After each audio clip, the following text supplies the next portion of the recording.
I just started up the stream. Hopefully that works. And I will have you... Oh, look at that. It is working. Look at that go. I'm going to throw that window here. There we go. And then if you... I'm going to retweet on Twitter our live status. Twitter. I know, right? There we go. 5 now. All right, there we go. Retweeted. And then if you would post in the Patreon room that we are live, sir, that'd be amazing. And then I'll have to see if it actually works. do do do do.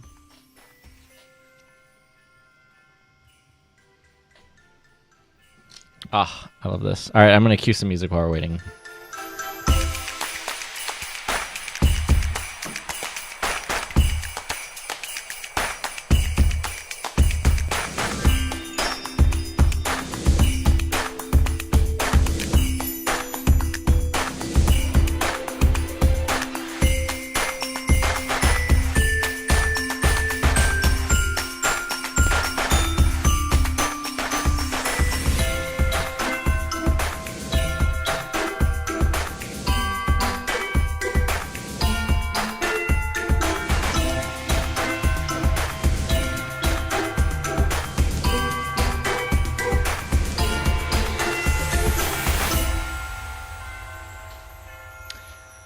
And let me know if the link works for you, if it's shown up, man. Yeah, it works. I'm looking at it now. You see that sweet countdown timer? Yeah, I think we should go on early. Well, we are live now. Can they hear us? They should be able to. Let me know in the chat. I just posted it out, so if you're just joining us. Oh, look at that. Stuffity's in the chat. What's up, Stuffity? How's it going, man? Let me know if you can... I do hear it. You should be able to on my monitors. It seems to be showing A-okay. Yes. People can hear us. They just can't see us, which is great because I'm going to eat these peanuts. Which means I'm going to literally transition right now. Say hi, Bruce. Look at that. Folks, that's the shot. That's like, this is me messing around. I've had too much time today to be messing around with the live stream setup. So you can now see a glorious footage of Bruce messing around. Hang on, I gotta get the Santa hat right. There we go. I think we're gonna do a quick Rogue Transmissions. Oh, good. There we go. Do you want to do a Rogue Transmissions, man? No. Damn it! Come on. Yes. Come on. Yes. All right. Yeah, that's gotta do this. This is where this is a soft run of the app here to actually see if it works. But let's do this thing. Let's cue this up a little bit. And 3, 2, 1. This is a Star Wars Report Patreon exclusive Rogue Transmission. That's right. Welcome to Rogue Transmissions, everybody. With a brand new setup. I mean, if you're listening to this through Patreon, well, one, thank you. If you're listening to this on YouTube Live, hi. It's Riley Blanton. Just trying stuff out. Seeing if this whole weird setup I've got works. But it is. Welcome to Echo Base, Bruce. That's more or less the setup that we have going on. How's it going, man? Well, hello there. I even set up a URL for it just for the winter months. I've StarWarsReport.com/EchoBase. I'm impressed. Let me tell you what I've been up to today in my work from home day. This tells you how productive I've been for my actual job. I have proudly been upgrading the studio, kind of. I mean, just little things here and there. I did some of the graphics for our new live stream setup here. And what else have I done? I wired internet finally to the computer down here so that it wouldn't be just streaming over freaking Wi-Fi like a noob. Yes. So that's the other thing that I did. It's getting harder with laptops to have a laptop where you can actually plug in internet. They all want to do Wi-Fi now. Oh yeah, I mean, I have this weird adapter that I've got to use, just to make it work. But I did that, did the graphics for it, but and then I kind of set it up. I've sort of literally for another reason than I was looking at cool backgrounds to use as like the splash page for the live stream, and I saw a cool one of Echo Base. I'm like, well, that's what it's going to be. This is going to be the brand for the winter season here as we get more and more into live streaming with the Star Wars Report, and it's just going to. Oh, hi, nice. And it's going to be all Echo Base themed because it's winter and it's snow. Welcome everybody. That's what we're up to. Oh. The last thing I did was actually get a decent soundboard app so that I can queue up the audio from my phone here, which will be nice. That'll be a nice change of pace. Bruce, Mr. Gibson, how's it going? How's life? It's going well. I'm just curious how, you have this whole background, you have us in the two little screens there. Yeah. What program are you using to do this? I am using OBS, which is just open broadcast software.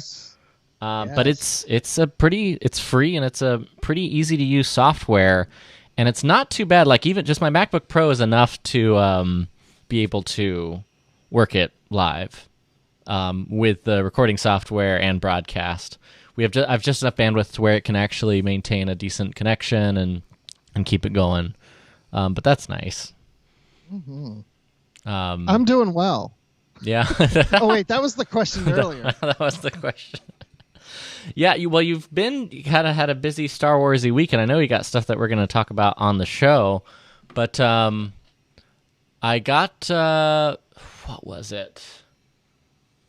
I've got a couple of things here. I'm in contact right now with Phil Shostak and the wonderful people at Abrams Books to get a copy of The Art of Mandalorian, which should be arriving soon. I also just ordered a copy because I'm really excited about it.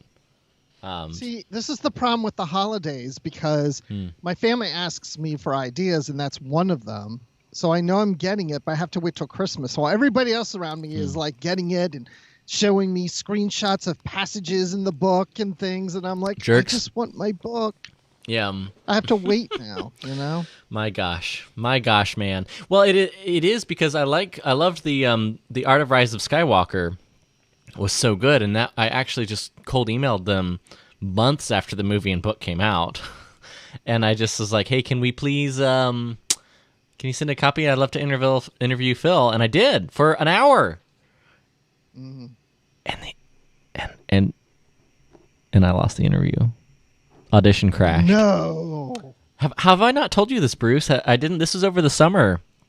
I think you did tell me this. Yep, I was but I've forgotten about it. He waxed eloquent about what the art direction process is for the sequel trilogy, even compared it to the prequel era and other projects, and delved into some of the abandoned concepts for Rise of Skywalker, the weird head alien dude that Kylo Ren encounters, like that whole thing.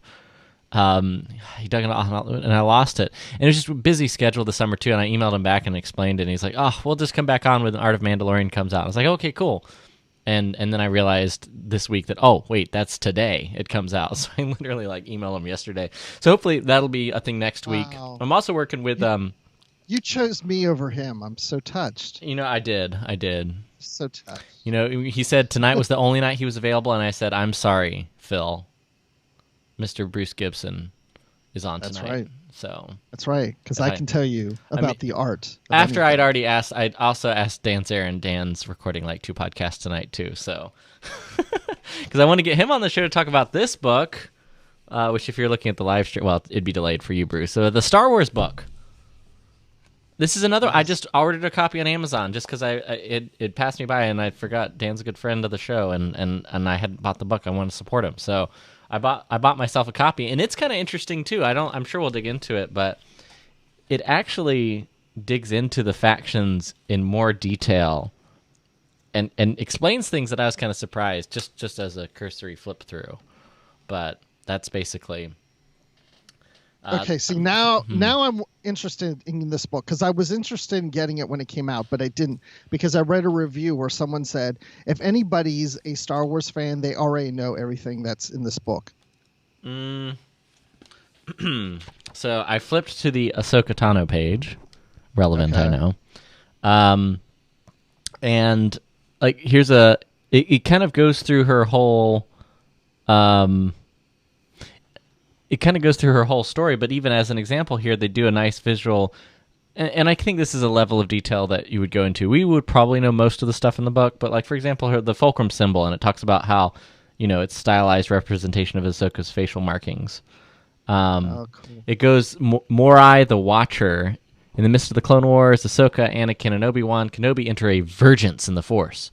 Have encountered a vergence in the Force. Containing the spacebound monolith in the Shirothium Gesundheit system. This supernatural portal transports the trio into the realm of Mortis. In the realms are three godlike beings, the father, son, and daughter. Here, Ahsoka sees a glimpse of her future self and is possessed and killed by the son and then brought back to life, through transfer of energy from the daughter. If these events are real is unknown, but ever since Ahsoka is often accompanied by a convor named Morai, thought to be a manifestation or representation of the daughter in the mortal realm. Now listen, it's been a hot second since I've watched the Mortis trilogy, and I completely forgot. I forgot that it had a name and that was a manifestation of the daughter. And I follow this stuff, like I know that, but like that's a good example of like something that is a level of detail that it's just kind of slipped by me. And that was me completely off the cuff, just flipping to a random page. Okay, that's good, because I was afraid it was going to be something where it's like, okay, this is Luke Skywalker. He lives on Tatooine. He has an aunt and uncle, like just basic things. Like it's like, this is for somebody who's probably not that in. But this is interesting because I like how it's taking all those different story elements and putting it all together. Yeah. And like you said, like the markings of Ahsoka, for the symbol and all that. That's pretty cool. Yeah, no, it's pretty thorough. It's pretty comprehensive, and it's due to have one of these out since the sequel trilogy is closed out. I'm excited about that. Yeah, man. Yeah, man. I feel like there was something I was going to ask you that wasn't necessarily show-related, but I can't remember. Oh, what have you been geeking out? I'm just kind of curious. What are you tracking from the start? Give me the 5-minute update from the world of Star Trek. What is Star Trek fandom up to these days? Because it's something I just don't follow, and I know you're still in the midst of it with Positively Trek. What is like the news of the week? The biggest drama in the world of Star Trek. Why are you asking me this? Do you know something? I honestly have no idea. I was literally sitting here like, I just want to, we got some time before we start the official show in like 10 minutes. So since we're doing pre-show banter, you know what? Star Trek, that's the thing he knows about. So that's literally the only reason. I honestly turned off my notifications on Twitter this morning to avoid things. What? Because there's been, and I don't know all the details of it because I just don't, because I wasn't that involved. But apparently things have erupted just in the last couple of days online on Twitter with Star Trek fandom where I guess I know some of it, but there's issues where some people have a problem with a female black woman as a lead character in Discovery, and it has erupted into a lot of bashing of people online. That's part of it. There's just a lot of weird things going on, I think. And like I said, I've avoided it. So I happened to get you at a controversial moment in Star Wars. I mean, Star Trek. That's the other Star. Yeah, in Star Trek, which is really weird because usually it doesn't get like that, but in the last couple of days it has been. I don't even know how it started. I know one guy did a blog about him not liking the new stuff. He's given it a try. I saw you tweet about it. I saw that you were. Yeah. It sounded like he was kind of respectful about it. Yeah, he was. He wrote this whole big thing about, I gave it a try. I've tried to like it. It just doesn't inspire me like the old stuff. I'll continue to watch it, but I just don't like it. I'm just not going to talk about it, because I guess he was doing reviews of episodes and he decided not to do that anymore. That he'll watch it and that's it. He's not going to talk about, he's not, because he's not into it. He's into the old stuff. And all I was saying to him was, you're still a fan. If you don't like a certain part of something, then that's fine. If you like it doesn't mean you're not a fan or anything or whatever. But then, which I didn't really notice because I skimmed through his blog pretty quickly, he did refer to the character of Michael Burnham at one point as a colored main character. And, he started to get slammed about that.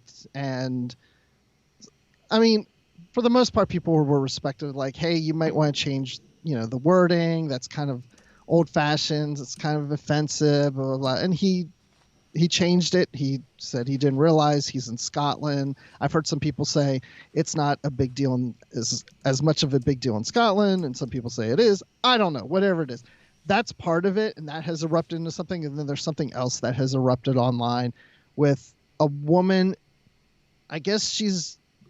Yeah, I think it was a woman who was black that was talking to a podcaster about representation, and she wanted to come on his show or something, and he said something offensive, but he's trying to tell her he didn't mean it that way. I don't know. That's the thing. I don't know the details. And it has spurred this whole thing. I don't know. It's crazy. It's not unlike the Rosario Dawson backlash, because I don't have that part for the main show. But see, I've avoided that too. Yeah. Well, because basically there was pending litigation about someone saying that she had made discriminatory, it was related to discrimination in the workplace, and I think harassment of some kind against someone who was trans that knew the family or worked for the family.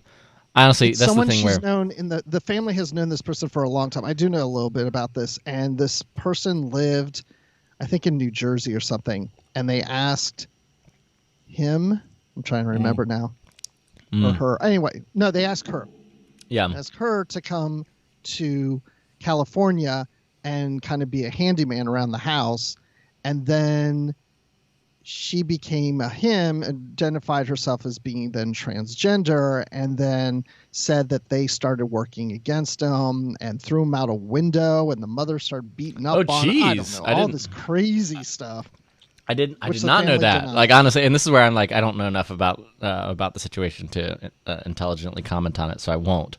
Other than to say that I know that Anthony Breznican asked her about it in her interview for Vanity Fair, which is just like blows my mind that that still happens, because they have Mandalorian. They don't do any press for it. They don't need to, and so the fact that not only did they went to Vanity Fair, but the one and only Anthony Breznican, who's a fantastic guy. I was texting with him actually briefly earlier today because I was hoping to get him on the show, but he's busy tonight. But oh my gosh, I really am the fallback. I'm sorry, man. But he did. He explained, or he asked about the situation and got at least her side of the story out in the public. But it's interesting to me that Lucasfilm even, let her go do press because of this pending story. You'd think it'd be really bad press, but it says something about the relationship he has with Lucasfilm, and that he was able to actually interview her and ask her not like how great was it being Ahsoka, like canned questions that we all know the answer to already, I guess. Yes. But that's interesting, man. I saw that article. Yeah, I saw that. I think there was 20 counts against the family from this person, and 18 have been dropped, is what I heard. Yeah, but it's a good example because I'd seen it. These things get in the center of I don't know, like cancel culture / I have a hard time. I just never want the Star Wars Report to be the platform where I'm commenting on this stuff. Because, I have opinions and things, but half the time, nobody wants to hear that on a Star Wars podcast, right? Well, Well, and that's when we launched a Star Trek podcast. We called it Positively because that's, we're trying to be positive about things. We're not negative. We don't want to bash things. We don't, Yeah. Even if we don't like something, we'll say, yeah, I didn't care for that episode, or I didn't like this scene, and we'll be constructive as to why we don't like it. But it's, we're not going to bash on it and say, oh, the writers are lazy, they don't know what they're doing, those kinds of things, which we also don't do here on this show. I mean, we're very respective of the creators behind Star Wars and of fandom. Yeah. It's which is tough to be sometimes, but I feel like the fever pitch of some of this stuff has actually quieted a little bit, and I think the Rosario Dawson thing's actually proof of that. That there is room at least for some level of mainstream explanation, because I saw people affiliated with Lucasfilm that were pretty upset about her being cast. And when you're talking about that level of tension, in culture war or what have you, like within any fan community or something like that, where the creators are expressing that kind of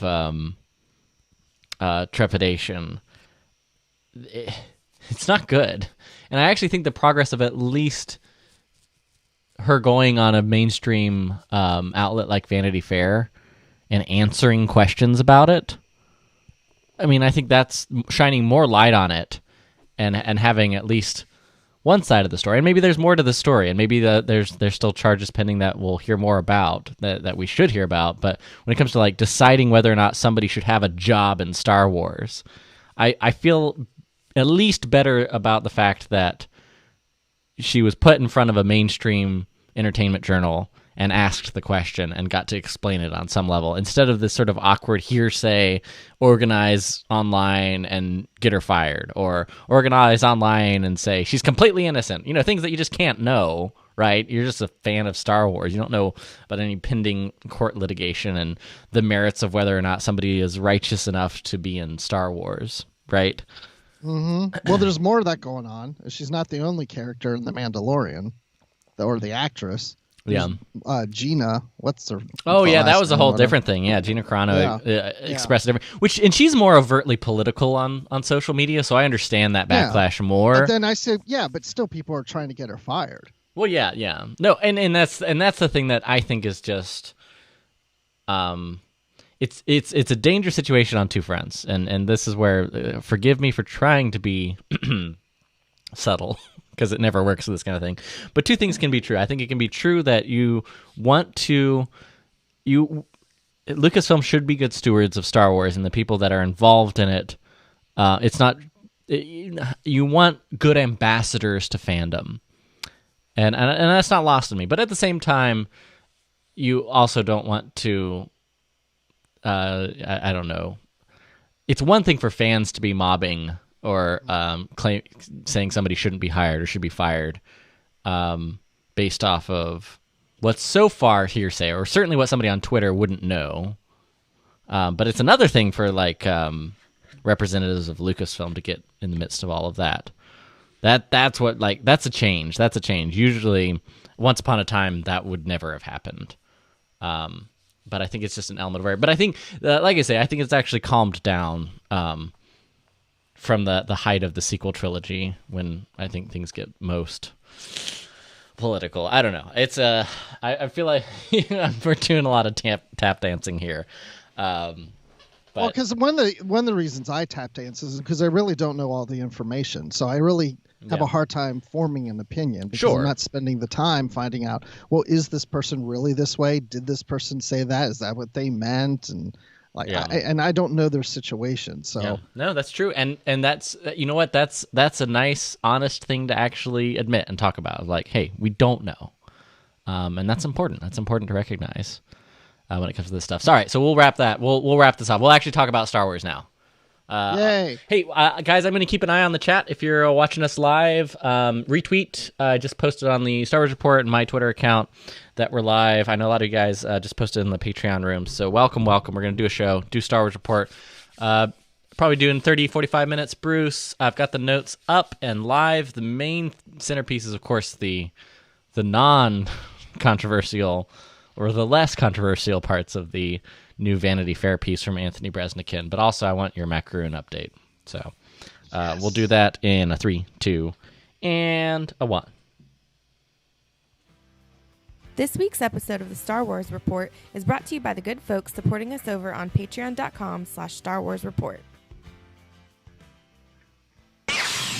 Let's do the show, folks. Come. And who might you be? It's the Star Wars Report! Star Wars Report! Star Wars Report. The place for Star Wars news, features, interviews, and more. Then we can do something epic. Good morning. Good afternoon. Good evening. Please delete as appropriate. The Force. It's calling to you. Just let it in. Well, hey, everybody. Welcome back to the Star Wars Report podcast. I'm your host, Riley Blanton. Glad to have you back. As always, welcome. Come on in. Broadcasting live from Echo Base, kind of. We'll talk about that. We'll talk about that in just a second. Trying out some fun stuff for the live stream edition of the podcast, which is now like a thing we do. So, greetings to everybody tuning in live. Greetings to everybody listening to the podcast. We're gonna have a great time talking about all things Star Wars, including what everybody's waiting for. No, not analysis of the Vanity Fair piece on Rosario Dawson and Ahsoka's return. No. It's a macaroon update from Bruce Gibson. What's going on, Bruce? These cookies are Meanwhile, so good. live. Bruce, how's it going, my man? Live. I'm doing well. I'm very excited to talk Star Wars stuff with you, as always. You know what? So am I. You're laughing in the pre-show. You were like the third person that I texted today. Now, you were coming on all along, but I was like, there were like 5 guests that I was trying to get this week that are in the pipeline that we're working. We kind of talked about it in the Rogue Transmissions for Patreon, but it's you and me and Star Wars, Bruce. Yes. You know what you need is a producer to help you get guests. Oh wait, that was me. Once upon, and then you went over to Star Trek. My gosh. I was starting my own show, and I was like, I can't manage two. That's the problem. I mean, that's fair. It's funny because the Echo Base theme is really something that I came up with because I just saw like a cool background. So I made all the graphics for the live YouTube channel. So, hey, if you're listening to the podcast, this is going to be a thing. Remember when Star Wars Tonight was a thing I did when we had like a new Star Wars movie? I'd be going live like 3-4 times a week every night. Like around this time. Yeah, this time of year. But sadly, there's no new live movie. There's no new edition of Star Wars Tonight.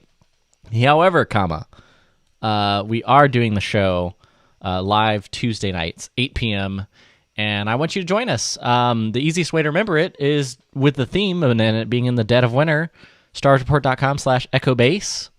That takes you directly to my YouTube channel. You can also search for Riley Blanton on YouTube, but we'll just be broadcasting right there on my YouTube channel, starsreport.com/echobase. But enough of that. Let's get into the news. We have something to report. Come closer, I have good news. Data brought to us by the Bothan spies. We can send a clear transmission. There it is. Listen. All right, Bruce. I gotta hear it. What's the status of the macaroons? Oh man. Okay, so on the last show we talked about these things, the little Baby Yoda cookies.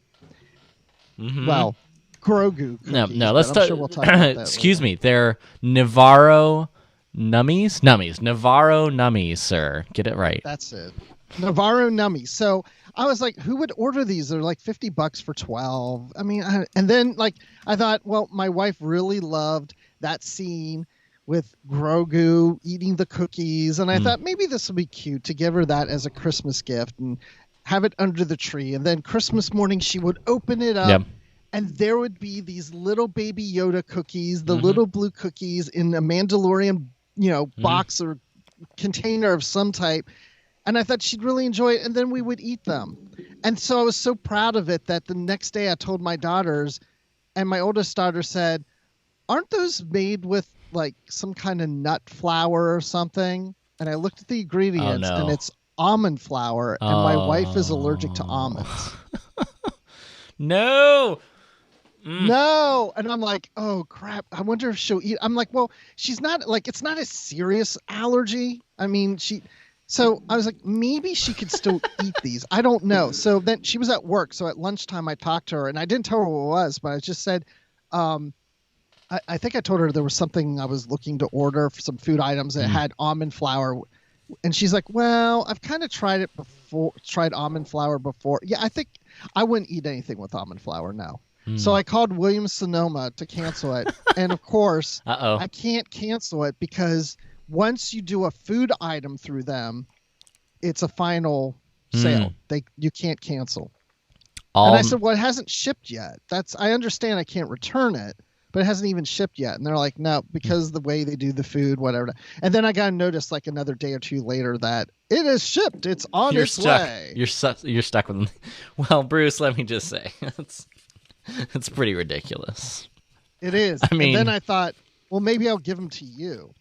But then I thought about it more, and I thought, but I kind of want to eat them myself. Well, but do I give my wife food that I eat and she doesn't for Christmas? That doesn't make sense. That wouldn't make sense. This is purely now the realm of the Star Wars Report, where you will do a live taste test.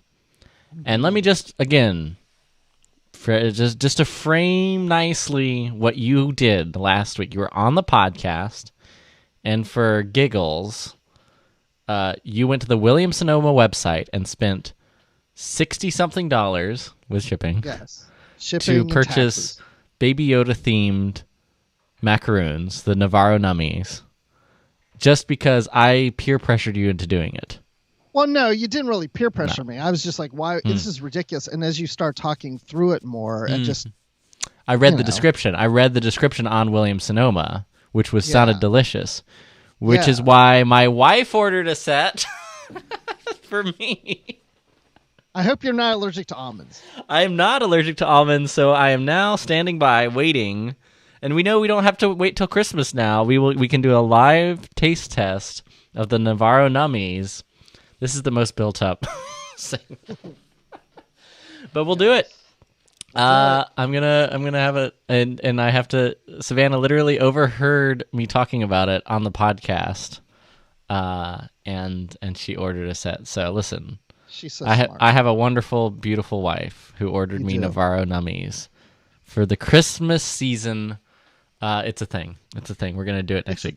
I can't wait. Oh, and you know what? I just thought about it because my wife has a Grogu, little baby Yoda that sleeps in the bed with her because I don't. Yep. That's a whole nother thing because of COVID. Anyway, I just realized for Christmas I'll put it under the tree and I'll say to Grogu on the package, but I'll have her open it. So that way I didn't say, I didn't get it for you because you can't eat the almond cookies, the almond flour and the cookies. I got it for Grogu. Oh, but wait, he's not real. I guess I'll have to eat them. And I'll do it on the Star Wars Report. And my wife will say, that's a fabulous idea. There you go. See, I like how you're thinking. Yes. See, I'm a great husband. I also like how we both feel comfortable in making this plans because we both know that our wives do not listen to the podcast. That's right. My wife has never listened to a podcast with me on it. Well, no, that's not true. But it's in the last couple of years for sure. Yeah, she hasn't. Yeah, that's true. All right, let's talk Mandalorian. Mr. Bruce. So this is the first time on the podcast that we've had the opportunity to talk about the most recent episode, The Jedi, of which there will be spoilers about The Jedi. I'm no Jedi. No, she is a Jedi. Well, kind of. Is she? Maybe. Is she? Ahsoka Tano. She's always a Jedi in spirit. Right. She's a Jedi in our hearts. There's this incredible piece. We're going to have a link to it in the show notes by the one and only Anthony Bresnikan, of Vanity Fair. And he's been connected to Star Wars and Star Wars journalism for a long time. He's been on the show before. Great dude. And this is unlike your typical press interviews that happen with a new season launch where it's just canned questions and answers. And it's just like, what was it like playing The Mandalorian? Do you like macaroons?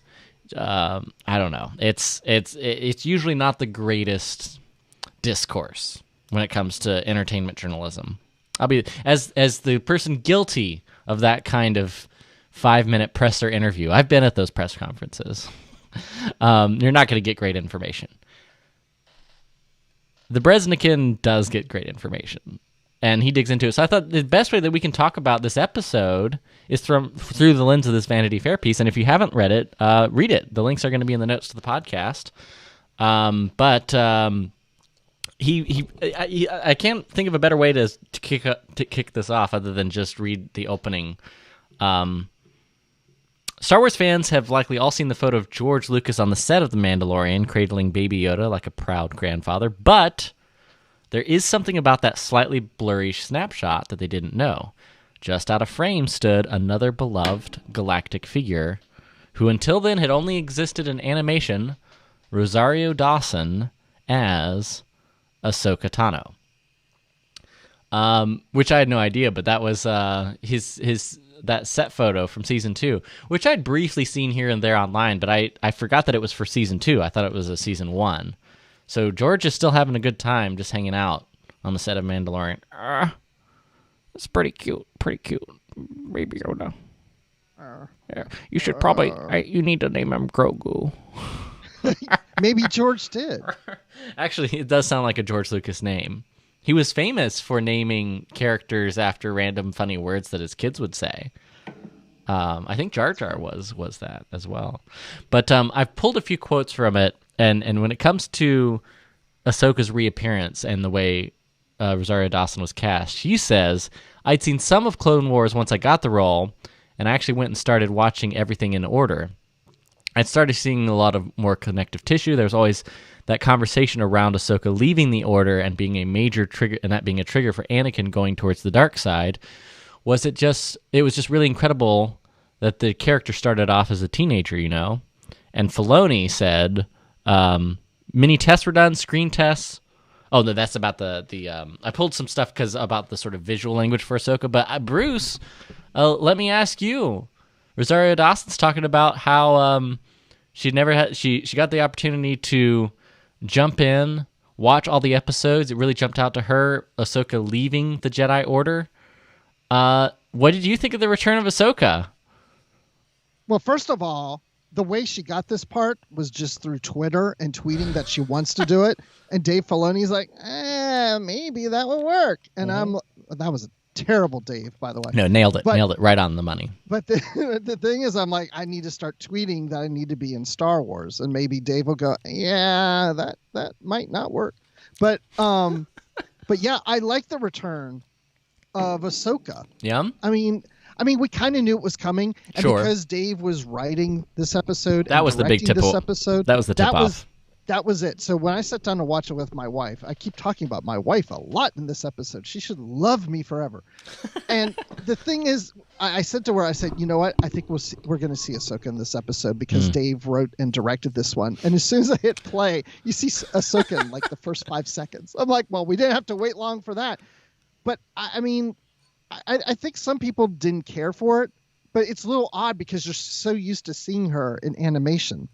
Yeah. And of course she doesn't look, or she doesn't sound exactly like Ashley Eckstein, and she doesn't look exactly like the animated character. I mean, you can get as close as you can get, but I also point out that this is an older Ahsoka. This is a changed Ahsoka. She's gone through different things in her life. She's not the same Ahsoka we saw in Rebels, which was the last time we saw her. And not counting the last episode, whatever, because, you know, Dave is, well, that comes in later. I'm going to say that. Yeah, because the timeline, it's interesting. Dave actually is a little sketchy about that for a second. But that, honestly, I struggled with that a little bit of just there. For me, it was a jarring experience in a way that I'm kind of surprised that I was that there was that disconnect that I experienced for her translating to the I guess to the TV screen, to the live action screen. But there was, I didn't, her character didn't immediately connect with me in the way that I expected her to. And I think that transition out of animation and that transition to a different Ahsoka of a different time definitely made that experience more jarring for me. And I think I've come around to accept it more than from when I first watched the episode, because there was a little part of me is like, this isn't Ahsoka. Is this Ahsoka? Where's the... It's not that she can't be more dramatic, but she was so stoic. She was straight up Mace Windu level stoic. And I'm like, what happened to the Ahsoka I know, who was... It's not that she was all... I'm not talking about like season 1 sunny sky guy Ahsoka, but even season 7 Clone Wars, she's in touch with her emotions and with the way that the tragedy she experiences, seeing Anakin fall in season 7 of the Clone Wars. I mean, come on. And the tragedy she experiences in Rebels when she like smashes off, confronts Vader, smashes off that little half of his helmet. That's a very emotive character, and I just didn't see that in this episode. She was kind of muted. Well, that's what happens now. When you get older in Star Wars, you're grumpy, you just hang out on an island, or now in her case, she's grumpy and hanging out in a dead forest. So Luke and Ahsoka, I mean, no. Yeah. No, but that's the thing. I mean, the character's changed. But I think I was also more accepting of her because Dave Filoni did write and direct this episode. And, of course, he knows Ahsoka better than anyone. Yeah. Had it been somebody different writing and directing this, I probably would have watched it and go, I don't know if they got her quite right. I don't know if they really quite understand Ahsoka quite right. But because he was behind it, I was like, okay, I'm accepting of this because he knows better than I do. So this is Ahsoka. So I went in accepting right away that what I'm going to get is going to make sense. Yeah. And there's the visual contrast is not what I minded. It was that characterization that surprised me. But in some ways it makes sense. It tells me that there's more to that story, and I'm definitely open and willing to hear it. I kind of am curious how that's gonna play out for her character, and what happened since we last saw her in Rebels to make her this way, because she's almost become, and I can see why this episode's called The Jedi. She's almost reflected the traditional Jedi order. He's too old to complete the training, right? He's too in touch with his emotions. I thought really one of the whole points of the original trilogy was how Luke's connection with his father is what ended up saving him.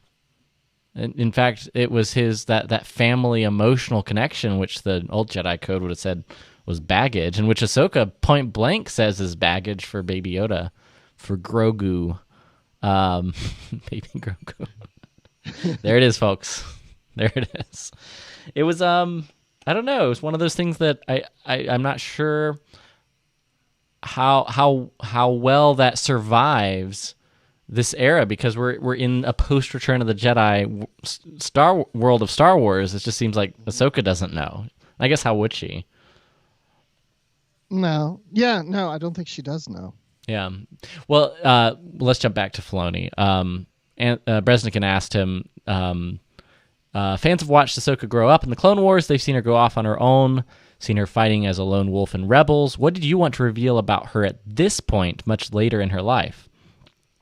Filoni said she is, for lack of a term, a master, because she's largely independent at this point. I play her as a much more knowledgeable knight. A wandering samurai character is what she is really at this point. I've made comparisons towards her heading to the Gandalf stage, where she is the one that has the knowledge of the world and can help others through it. And I think she's reached that point. Ahsoka the White? Gandalf? Does it work for you? Yes. Easy. I will say that I was a little disappointed, though, because I really wanted to see her more of the Ahsoka the White or whatever. Mm-hmm. But she's not there yet. Yeah. But no, I don't know. I mean, I like the place they're putting her in, because she does feel like a wise old Jedi to me in this.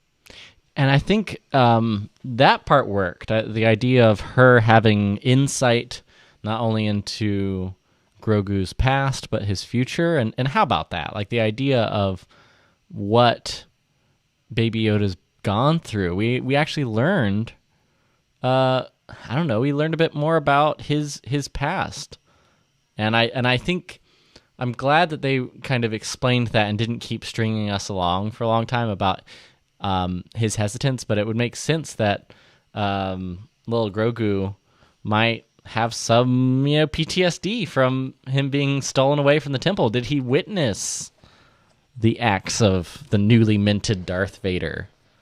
Yes. Well, yeah, he may have, because you're right. He was in the temple during the attack. Mm-hmm. And he was hidden away, and he's small enough to hide away. I mean, I just picture them putting him in a locker, like in the fitness room or something. and then somebody finds him and takes him away later. And who knows what happened after he left the temple.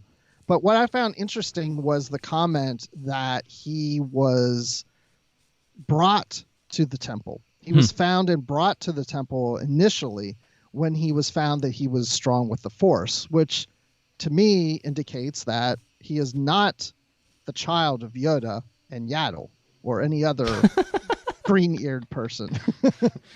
He's not. You know? Yeah. Because there's been speculation of that, or is he a clone? I've heard that, which makes more sense to me with the direction that they've gone of drawing his blood and like bringing that part in. And connecting him to like his Force abilities, being why the Empire's experimenting with him, and I love that sort of dark science element. The idea of him being at the center of Palpatine trying to resurrect himself in one of the many failed attempts, like that to me is awesome. Yeah, so I'm really wanting to hear more of the backstory behind, how was he found? And is there some connection to Yoda? And then even when he's in the temple, I mean, that's the one thing we know for sure, is Yoda is aware of Grogu. I would assume if they were in the temple together, they knew each other. Yeah. I don't think they hid him away from Yoda. Like, don't tell Master Yoda we've got this guy here. He'll become his pet, he'll become his favorite student. And but I just like to picture the idea of Yoda sitting there with Grogu and going, Grogu, how grown you look. And, that's just like calling for a Lego movie right there. Gosh. Oh, Lord. Yeah. No, I think that's honestly the most, ironically, Ahsoka's introduction didn't really tell us much about her motivation, other than the fact that she's hunting down Thrawn, which, by the way, let me just drop that bomb real quick. That is not a name I expected to hear in the Mandalorian series. No, me either. Not at all. Then my brain started working overtime like, oh, who are they going to cast to play Thrawn? But I don't even know if we'll see Thrawn in the Mandalorian, a live action Thrawn. I don't know if they're setting this up for another series. Oh, it's got to be another series. I'm sure that's what this is. That's the Ahsoka series right there. Ahsoka hunting down Thrawn. Listen, make no mistake. That's what this episode was. It was definitely a soft launch. A backdoor pilot in the old TV adage to launch the other Ahsoka spinoff series. That's definitely a thing that was happening. Yeah, because I bet Filoni goes to Favreau and says, hey, I want to work Ahsoka into the Mandalorian. And Favreau's like, yeah, I don't know. I mean, how can we do that? And Filoni's like, just let me do this because I want to create my own series. I'm looking for job security. Yeah. And Favreau's like, yeah, well, I'm not going to do the Mandalorian forever, so sure. And then you have another series to work on when I leave, and then you're here working for several more years. How many freaking Disney Plus series can they have in the works? Kenobi? Not enough. Well, because, going back again, of course, that I'm a big Star Trek fan. I mean, that's almost how I felt with CBS All Access, which is going to be rebranded Paramount Plus, by the way. But we've got Discovery going on, Picard, Lower Decks. They're getting ready to shoot in a couple months, Strange New Worlds. I mean, that's 4 right there that are actively being produced. Oh, and they have something called Short Tracks. And it's like, and they keep adding more and more and more. And I'm thinking, oh my gosh, if they can do this with Star Trek, they can certainly do this with Star Wars, to the point that we're watching a season of The Mandalorian. As soon as that's done, you're going into the Cassian Andor series or whatever series that, once one stops, another one starts. That we could have new Star Wars every week for a whole year. Jeez. Yeah. No, I'm not opposed to that. Although I think the bandwidth, the ideal pace would be 2 series a year, one that airs in spring, one that airs in fall. I think that'd be a good tempo. A little something sprinkled in between. Yeah, like the Lego Star Wars holiday special. Right, like stuff like that, which is a masterpiece. Amen. In fact, we're doing a scene by scene breakdown. No, I'm kidding. We probably could though, actually. Well, the other element of the whole Ahsoka, bringing it back to Ahsoka a little bit, was her legacy as a character, which I think her appearance in this episode tells us what her legacy is and what her impact has been in the fan community. And when you think about Ahsoka as a character, you can't really separate that from Ashley Eckstein.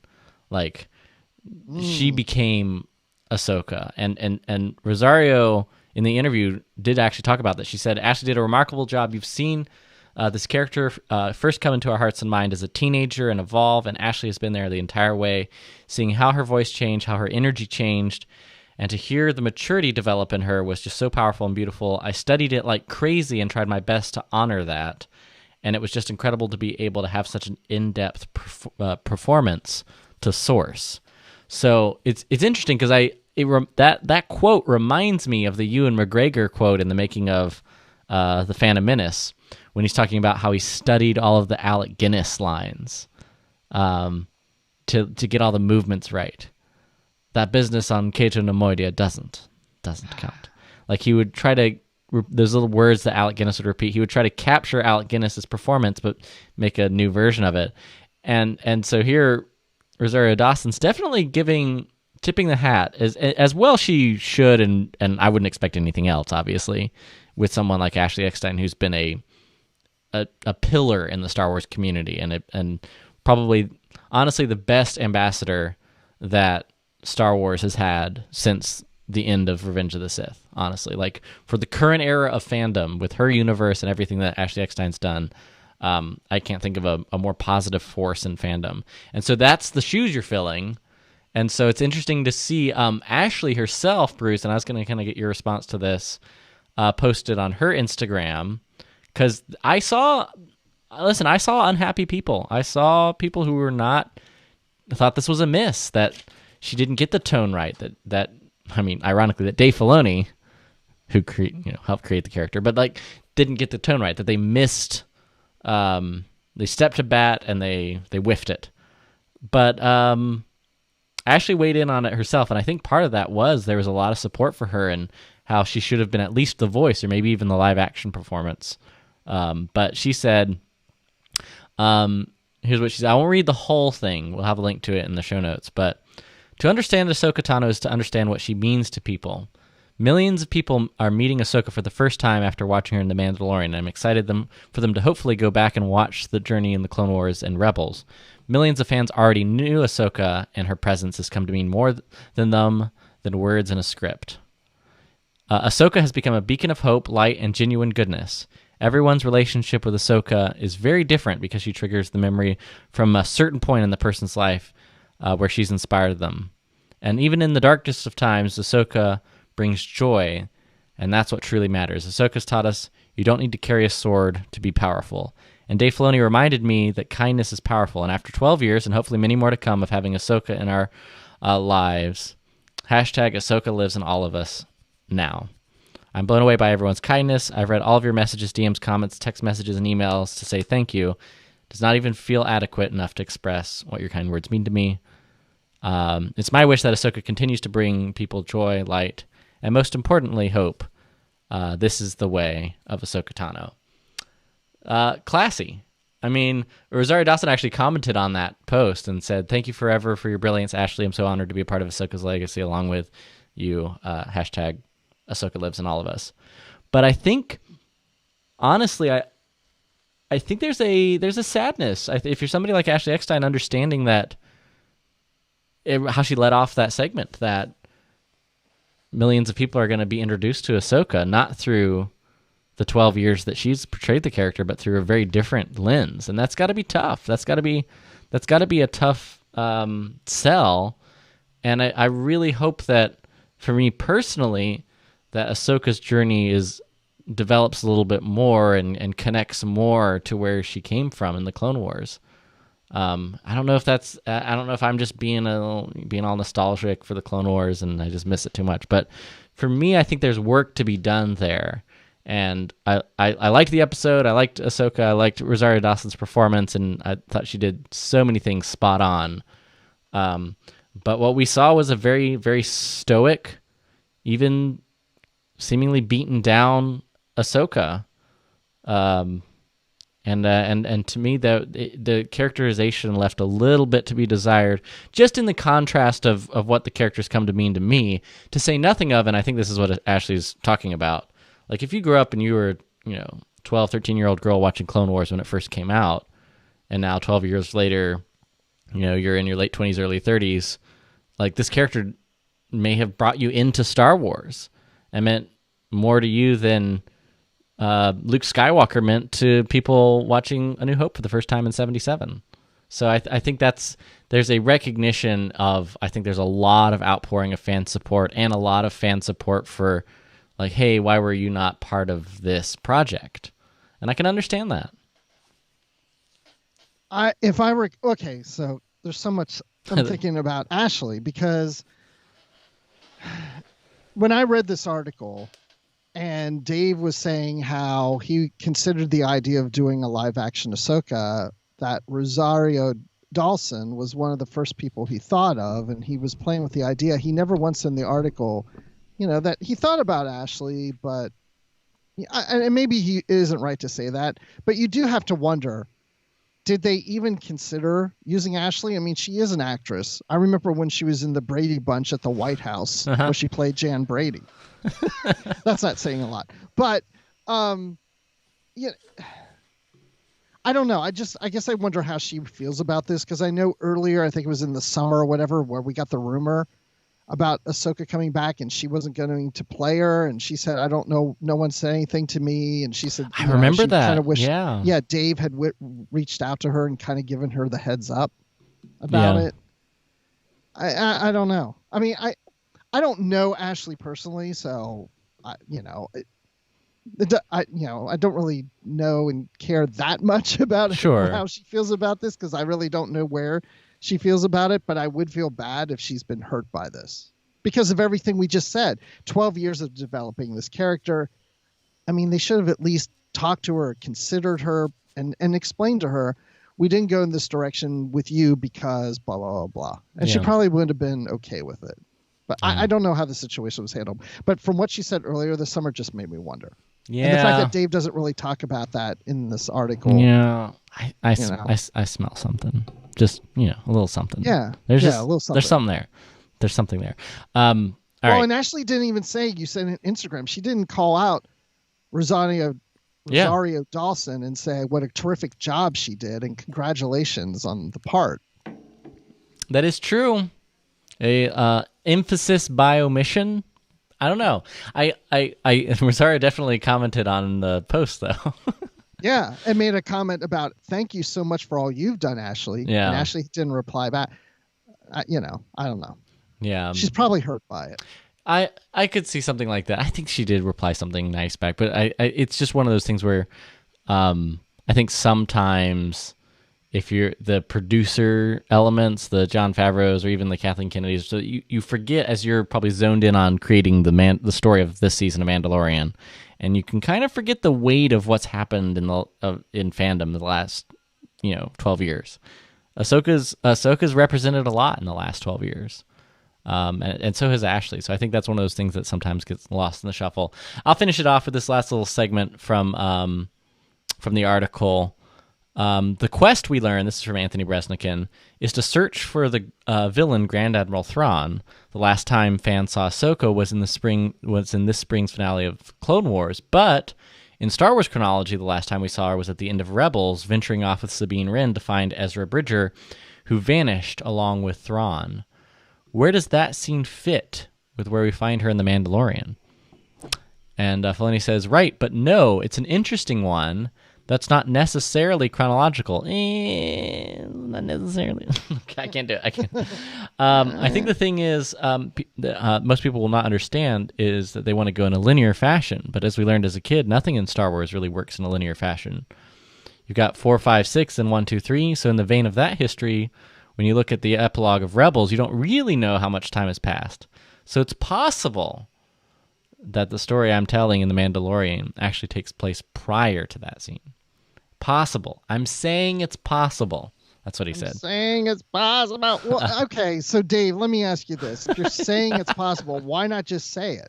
Like, why not just say it is? I mean, because do you not know? They're allergic to locking themselves into a timeline. He doesn't want to do that. And I totally get it. I'm with him on that. I assumed that scene from Rebels took place after this. I just assumed it. Yeah. Because she's not the white Ahsoka the White, whatever it is, you know, the white angel. Yeah. You know, and so I just made that assumption when I watched it. Yeah.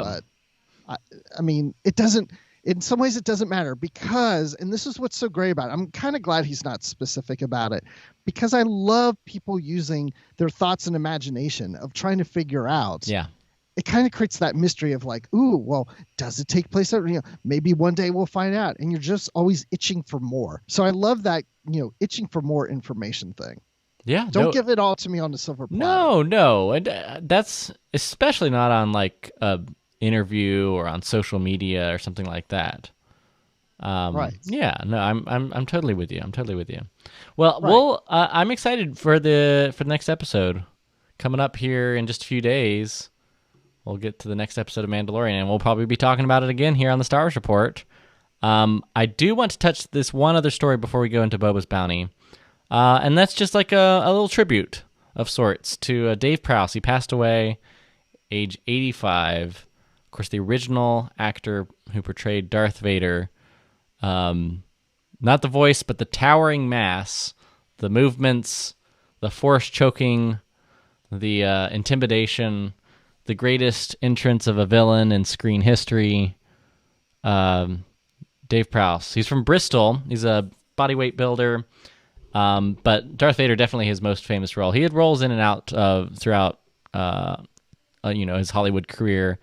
But it's another example, Bruce. I just wanted to pay a little bit of tribute to him and tell you a little story. I'm not sure if I've ever told you this, Bruce. I met him one time at Dragon Con, of all places.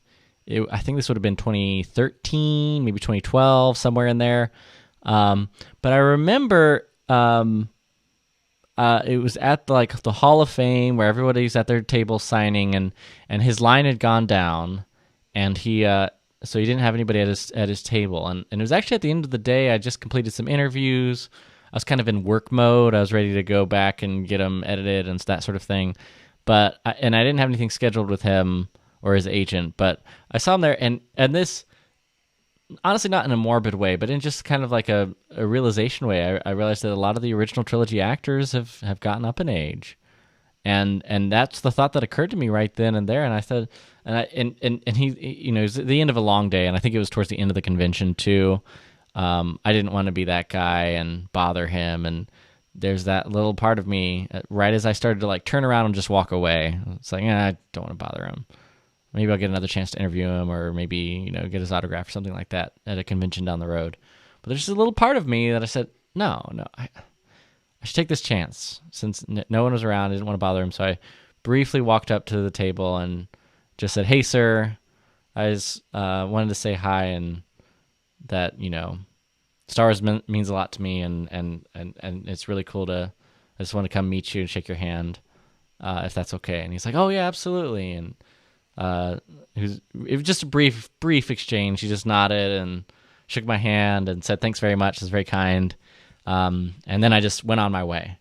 But as I left, there's a little part of me that was like, I just got to shake, Darth Vader's hand. Dave Prowse, he had a long career, a wonderful life. In fact, he, I forget what it was called. I was reading about it. He was,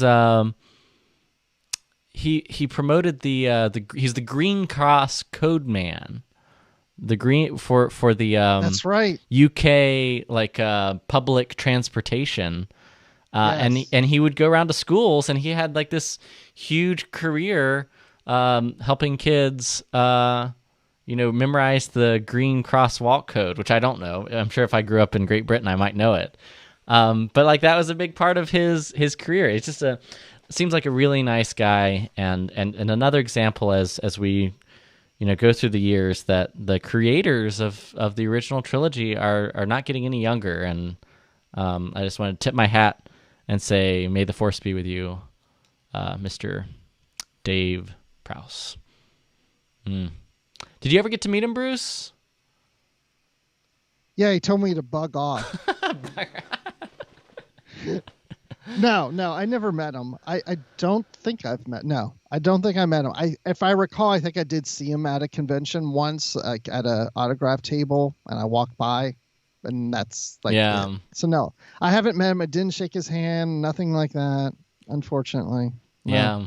Well, it's sad. I know it's Peter Mayhew, Kenny Baker, Carrie Fisher now. It's just, I guess, I don't want to, sorry, I didn't mean to bring down the podcast and be all morbid or anything, but it's just one of those things that I think next year, should conventions be a thing again, I'm definitely going to be doing my best to meet and talk to and just get a chance to get some of the story from these guys. Maybe not even just for the podcast here, but just to kind of get that exposure. I think that would be really, really, really cool. Yeah, I think the most surreal thing for me was at Star Wars Celebration in 2017 in London when we were there. Kenny Baker, because I took my daughter to see him. Yeah, and he was really slow, really kind of zoning out. He didn't talk. He didn't say a word. He just didn't seem like he was all there. And my daughter said, Dad is, after we left, she says, he didn't talk. Is he okay? And I said, I don't know. He doesn't seem well. And it was like 3 weeks later, he passed away. So that was kind of an odd thing. That's a memory that, I never met the man before until then. So I was kind of lucky to meet him just before his death. Yeah. And I think it's important to recognize that like the people that made these films that we love so much, that mean so much to us, are just that. They're people, and they have their own stories. And I really hope that and maybe there's this documentary that I've heard called Elstree Studios that I think interviews a lot of the guys that worked on the original Star Wars, and maybe that'll be something that would be cool to dig back into. And but it's I definitely want to commit to getting what pieces of history I can from these guys that were a part of this story. So, we'll lighten it up. We're gonna talk about our Boba's bounty in the next segment, which, surprise, surprise, it's a Star Wars comic. He's worth a lot to me.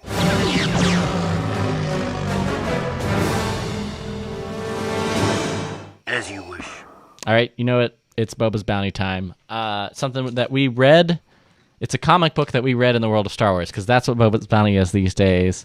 I'm holding it right here. Darth Vader, the brand new series, trade paperback, Dark Heart of the Sith, just came out, and I read it. And then I texted you, Bruce, and I said, you should read it. And then you read it. And I read it, yeah. Look at that. Crazy. What did you think? Unlike last time, I remember you just surprised me that you had read the whole thing. What did you think of Dark Heart of the Sith? And had you read the other Vader comics? I have read some of the other Vader comics, but not all. Yeah. This one, I think I liked it. I don't know. I wasn't all into the whole journey that Vader is taking to find what happened to Padme, or who raised Padme, or who took Padme's body to wherever. It was okay. It was fine. It was just something I never really wondered about. So it was really interesting to think that Vader, right after his confrontation with Luke in The Empire Strikes Back, would use that as the opportunity to find out, okay, well, how did Luke even get here? So what happened to Padme? And I think after all these years, he decided to use that moment because he was looking at it as, why is Luke so weak?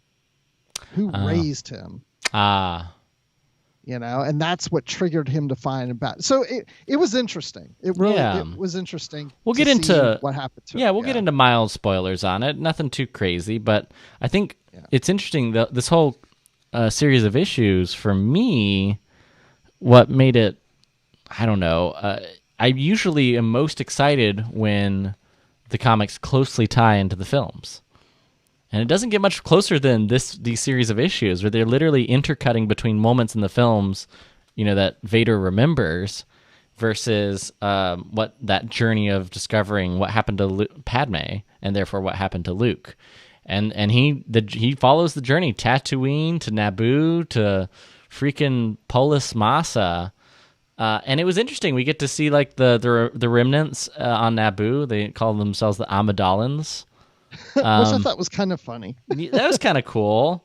We get to see Vader kicking butt, but we get to see, and this is one thing that I've heard about the series that I dismissed at first. I was like, there's no way. And then I read it, and I thought this criticism was kind of fair. I'd heard about the comic series where Vader is a little bit. Vader is. He's not Vader. He's not okay. He's not very Vader. Yeah. I think that gets back to what I'm saying, like his journey of going to find her, because he didn't seem like himself in this. Yeah, he didn't, and that was the point of the story. I'm not. I don't think that was inadvertent, but like to see Vader like confronting. Was it Dorme? I forget which handmaiden was like, oh, she looks just like Padme. That's crazy. Sabe. Sabe. And he's like, oh, it's just, where's Padme? Well, you look just like my wife who I choked to death, and I'm Vader. And it was weird. It was weird. It was, it was a little weird. Although I have to say that was one of my favorite parts was when we see her and it's like, oh my gosh, it's Padme.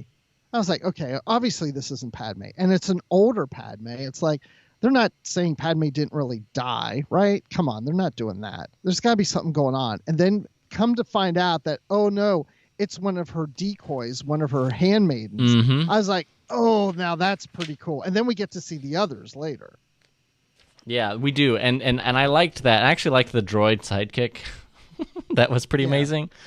I thought that was a pretty good... a pretty good bit, and I liked the flashbacks that connected to it. But it was a vulnerable and weakened Vader that by confronting his past, we saw a torn Vader that was not torn about his son, but he was torn about Padme, and he was still locked into the past. And I feel like that was something that certainly Vader was. There was still good in him. That Padme said it, and I think that's true. I think she was right in that moment of the story, and I think that's what Lucas was telling us was Vader, even at his worst, was never completely the villain. But at the same time, this Vader, I always, and this is the problem in my imagination, at least for me, when I think about Vader in between episodes 3 and 4, in this case between episodes 5 and 6, it feels weird to see a vulnerable, weakened, questioning Vader instead of one that has. I was kind of waiting for the moment for him to just like slaughter everybody, because that's what Vader does at this time, and to some degree he does when he confronts the Amidalans. But it was weird. It was weird because he kind of reminded me of how he was with Luke on Endor, on the moon of Endor, when they were talking. Yeah, and maybe that was it. Maybe it was too similar to the Return of the Jedi storyline, where Vader discovers his own weakness, as he would have seen it at first. Really, like even in the comic, when he's like, "How is Luke so freaking weak? He's my son. He should be like a badass." And he's not. He's just this farm boy. What happened? It destroyed him on Bespin. He was such a loser. He just jumped off.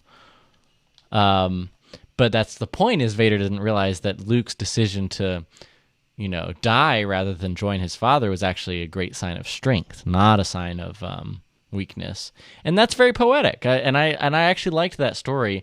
It just seemed a little bit odd in the context of him confronting all of Padme's handmaidens, and seeing Captain Typho confronting Vader was weird. It was real weird. Yeah, it was a little weird, but although the moment that it slightly went off the rails for me, I'll be honest, I was kind of rolling with it until Rico Lee shows up. And that was when I was like, really? Yeah, which he kills. I know, right? Not Rico Lee. Spoiler alert. Rico Lee.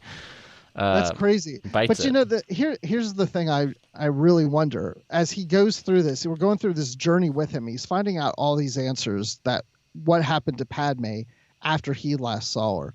But once he gets the answers, it feels like he's just done. And even the Emperor's like, "Did you get what you needed?" And he's like, "Yes, Master." Yeah. I'm like, okay. Well, what does this mean for him? What did it accomplish? What did it accomplish for him? Yeah, and I mean, he killed some handmaids. He killed Rico Lee. Now I know. Now I know what happened. How's this changed it? But I will say real quick, this does end with saying "to be continued." It does, and the series does continue. This is just the first trade paperback, but to this last page here. So I guess spoilers here as we kind of get towards the end of it. But he's talking back and forth. He's like, "Have you settled your business?" "Yes, Master." "Really, really?" I'm trying. I got to do the Emperor warm up. "Yes." Yes. Soon the rebellion will be crushed and young Skywalker will be one of us. There we go. Now I'm ready. I'm good. I've done the warm. But the Emperor actually quotes, "The Sith know that fear leads to anger, and anger leads to hate, and hate leads to strength. But you, my friend, have just wallowed in grief, and you need to start all over again with fear." And he ignites the lightning. It's like in a torture Vader. But to be continued. I think the real point of it was the part where spoiler, skip ahead like a minute, seriously, if you're going to read this comic. But where Vader kills the droid sidekick because he witnesses the hologram. The droid is there when the hologram of Padme saying there's good in him, and the droid witnesses it, and it's like Vader knows that there's good in him and he hasn't beaten it back completely, so he has to kill the droid so nobody knows his secret, that he's not completely Sith. And that was granted, that was one slide at the last. I wish we had more of that, but it's a solid start. I'm intrigued. I'm definitely going to keep following the series, which is more than I can say for the Poe Dameron one. I have two series that I have picked up but have not continued, not because I hated them, but I just haven't made time. They didn't grab me immediately, and that was the Dr. Aphra series and the Poe Dameron series, and maybe I'll continue those as we get more bandwidth. But they keep freaking releasing more comics that I keep wanting to buy, like Vader, and it's this whole thing. You just solved my problem. What did I do?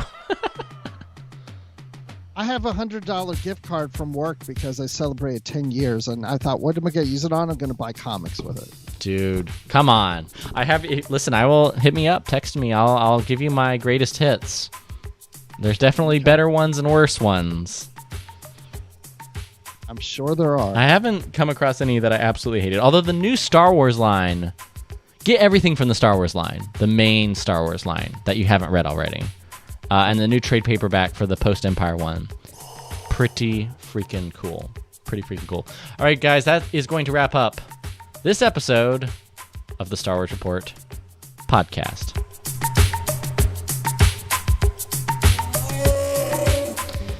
That's right, Chewbacca. Hey, guys. Thanks for tuning in live. Adam... Wow. Star Wars Sky, Xavier, it's all kinds of people in the chat. Thanks for tuning in. If you're listening to the podcast and you want to join us live, just go to StarWarsReport.com/EchoBase. StarWarsReport.com/EchoBase. That'll link right to my YouTube channel where you can join live as we talk all things Star Wars. You can also follow us in between shows on social media. It's at Star Wars Report. You can email us, starwarsreport@gmail.com. If you're listening to us on the Apple Podcasts app, I encourage you to leave us a rating and review, help get the word out about the show.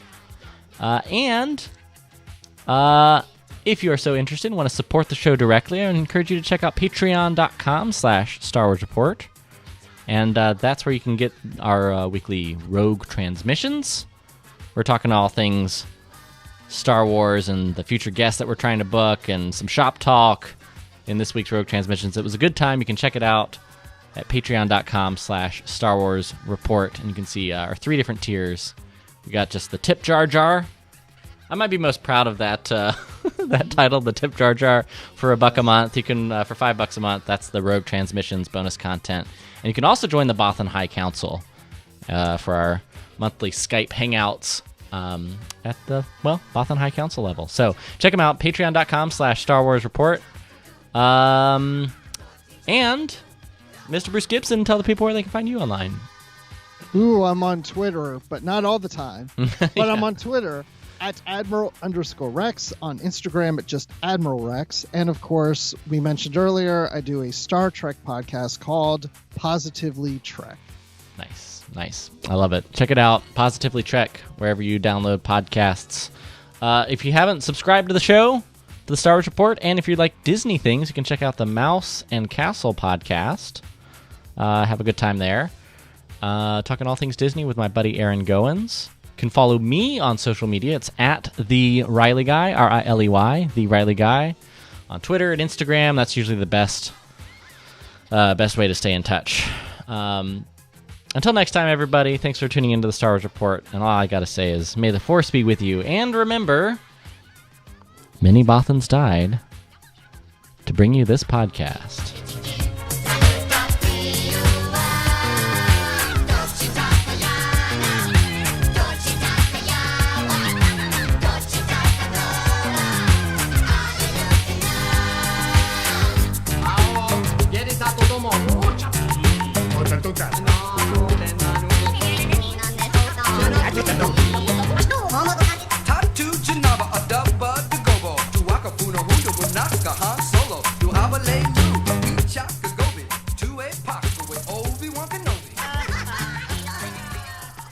And that's the show, folks. Until next time, thanks for tuning in. We'll see you guys next week on the Star Wars Report.